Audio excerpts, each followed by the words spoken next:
presentarle un saludo muy general a todos quienes estamos aquí, a quienes nos escuchan en sus casas. Con eso nos ganamos unos segundos de tiempo en la intervención. En segundo término, decir que me parece muy peregrina la disculpa, digamos, de la señora ministra para no estar presente aquí. Yo puedo entender que inaugurar un acueducto pues tenga su importancia política, pero bueno, esta es una comisión del Senado de la República y estamos mirando decretos de emergencia y cosas bien importantes. Luego no puedo compartir la actitud de la ministra.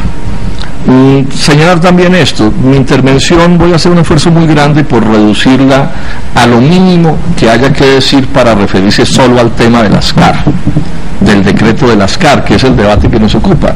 ¿Esto qué quiere decir? Que se van a quedar una cantidad inmensa de aspectos que sería interesante ventilar y que probablemente toque ventilar otro día, relativos al desastre invernal, a lo que ha venido sucediendo, a tantos sufrimientos de tantos compatriotas que probablemente puedan aparecer más interesantes a la opinión pública, pero bueno, ese sería otro debate. El debate de hoy es mirar el decreto de las CAR. Entonces, repito, voy a hacer algunas referencias a algunos asuntos para que se entienda en qué consiste la discusión, pero seguramente van a quedar muchos temas sin mencionar. Lo primero es señalar esto. Aun cuando se diga que este fue un desastre imprevisible y que sorprendió al país, yo soy de los que creo que esto fue una tragedia fundamentalmente anunciada.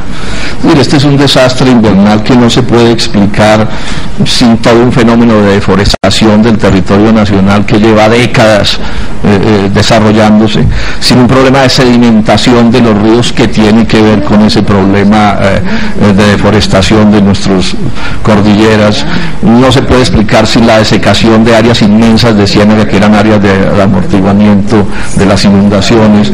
No se puede explicar por sobre todo si no tenemos en cuenta que hay millones de colombianos que están en el lugar equivocado para usar esa figura, es decir, que están en sitios donde no deberían definitivamente estar, porque son áreas de río, son áreas de ciénaga, son áreas de ladera que no se caen de milagro. Yo diría entonces, en primer término, que aquí estamos ante una tragedia anunciada. Aquí lo raro no es que se haya presentado la tragedia, sino lo raro es que no se hubiera presentado antes en proporciones de este tamaño.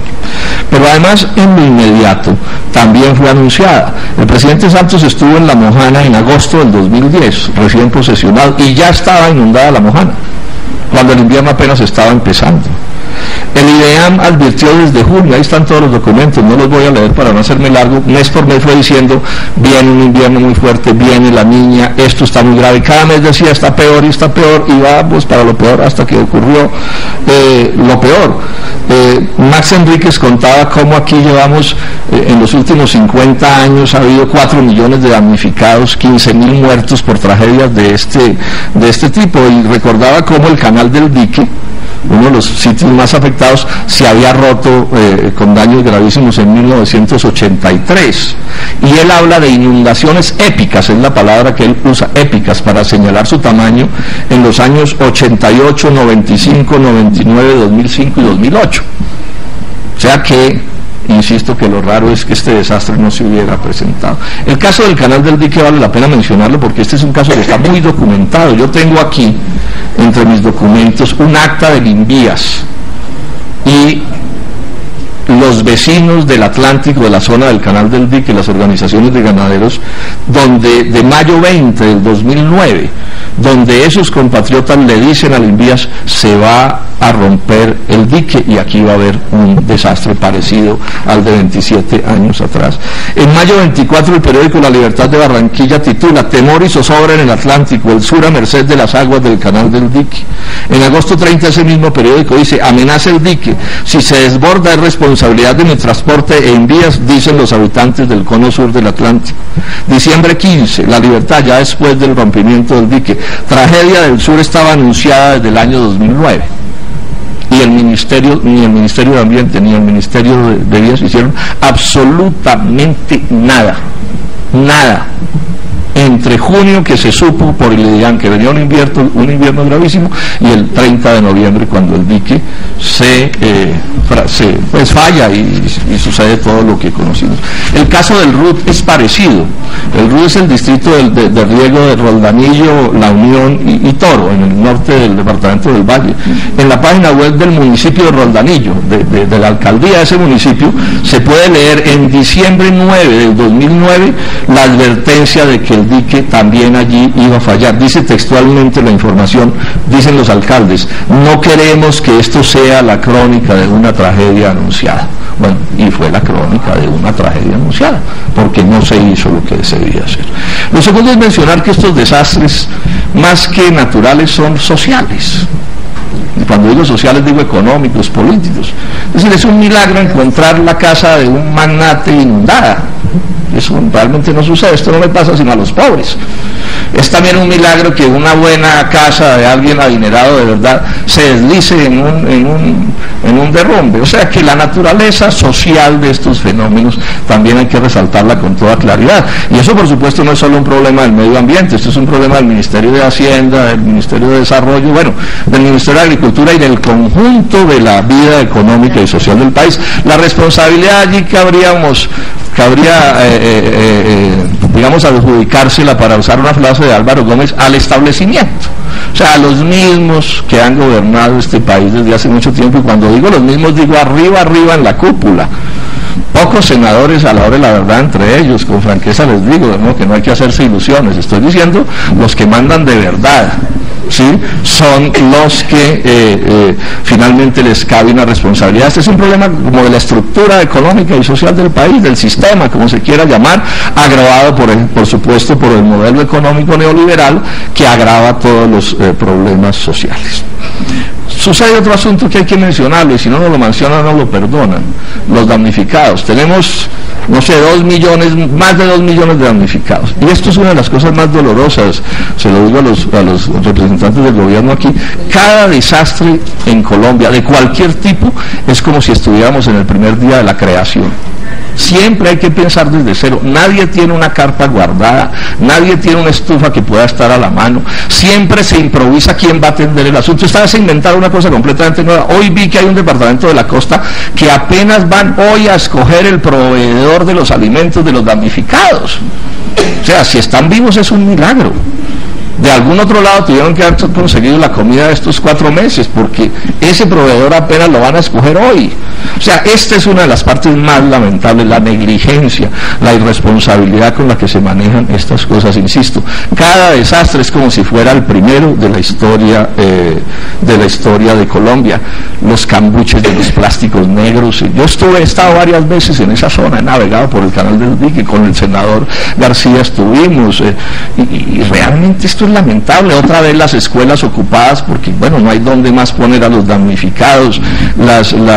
Estas cosas que se están inventando ahora de los albergues, entonces hay que esperar a ver quién de pronto presta un lote para ver si se hace un albergue. Realmente es lamentable las condiciones de desempleo, de frustración, de pobreza de esos compatriotas damnificados. No tiene nombre, y esto hay que señalarlo con toda claridad. Ya empezaron además las denuncias de la corrupción, ¿no? Entonces estas mentes horribles que se aprovechan del desastre, a ver cuánto se roban, y ya van no sé cuántas denuncias en ese sentido. Y hay que señalar una cosa que me toca decirla, ¿no? El discurso del gobierno, del propio presidente, con respecto a que este desastre es una oportunidad, una cantaleta, ¿no?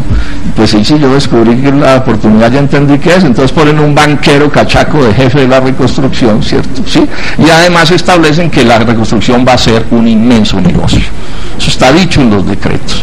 Y le entregan a la cúpula de los grandes gremios de la economía un poder inmenso en la reconstrucción. Yo eso no lo puedo aceptar. O sea, que mientras para unos colombianos, casi todos, la tragedia invernal sea un desastre físico de ellos, o de nosotros los demás sufriendo por solidaridad, entonces para otros sea el negocio del siglo, el negocio de su vida, ¿sí?, por cuenta de las necesidades de los damnificados. Entro entonces ya con este panorama a tocar el tema de las CAR. Quiero mencionar esto en primer término. Yo creo que no hay un solo director de CAR que sea del Polo. y probablemente no haya un solo miembro de directiva de las CAR que sea del Polo. O sea, digo esto pues para dejar sentado que no estoy, digamos, defendiendo a nadie particularmente, ni mucho menos, ¿cierto? Digo también que es evidente que a las CAR les cabe una parte de la responsabilidad de este fenómeno. Pero lo que yo no puedo aceptar, por lo que he dicho hasta aquí, es que se convierta a las CAR en los chivos expiatorios de este fenómeno. Y como hay que echarle la culpa a alguien, y la culpa no la puede tener el presidente, no la pueden tener los ministros, no la puede tener el presidente anterior ni los gobiernos anteriores, porque es el establecimiento mismo el que se pasa el balón cada 4 años de unas manos a otras, entre los mismos compadres.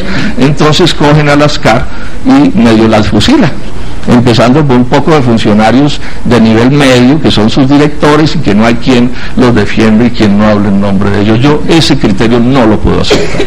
La idea del chivo expiatorio me parece absolutamente nefasta, pero por otra razón, es que si el diagnóstico es equivocado, las soluciones son equivocadas. Ahorita lo voy a ver, ¿se va a arreglar con ese decreto? ¿Cuál es? El 141. ¿Se va a arreglar este problema con lo que aprobaron?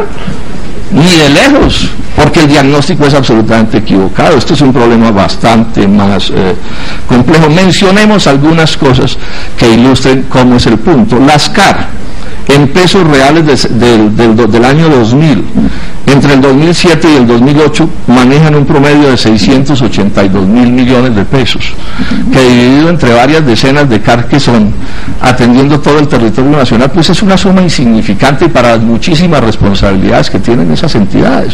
Eso solo ya pone en su sitio y dice que echarle toda la culpa a las CAR es una lógica de chivo expiatorio, porque con esa plata no se puede resolver de ninguna manera el problema ambiental del país. No hay ninguna posibilidad de que eso se pueda hacer. Pero además miremos otro aspecto. ¿Cómo son los recursos del SINA, del Sistema Nacional Ambiental? ¿Cuántos son las transferencias del presupuesto nacional al SINA? O sea, al poder del gobierno central en estos asuntos ambientales. Entonces, en el 98, y estoy hablando en pesos reales, en el año 98 eran 306 mil millones. Y en el 2010, 168 mil millones. O sea, lo que estamos diciendo es que el gobierno nacional ni siquiera está cumpliendo con los criterios mínimos de dotar de recursos económicos suficientes al Sistema Nacional Ambiental, que por supuesto tiene un papel que jugar en estos asuntos y una responsabilidad que asumir. Con esta advertencia, y es bueno que le tomen en nota las gentes de los municipios y los departamentos. Como lo voy a explicar ahora, lo que sucede con la reforma es que el gobierno nacional se toma las CAR. Eso es lo que sucede. El presidente de la República se toma las CAR. Y ojo, el 25% de los recursos de las CAR son dineros de predial.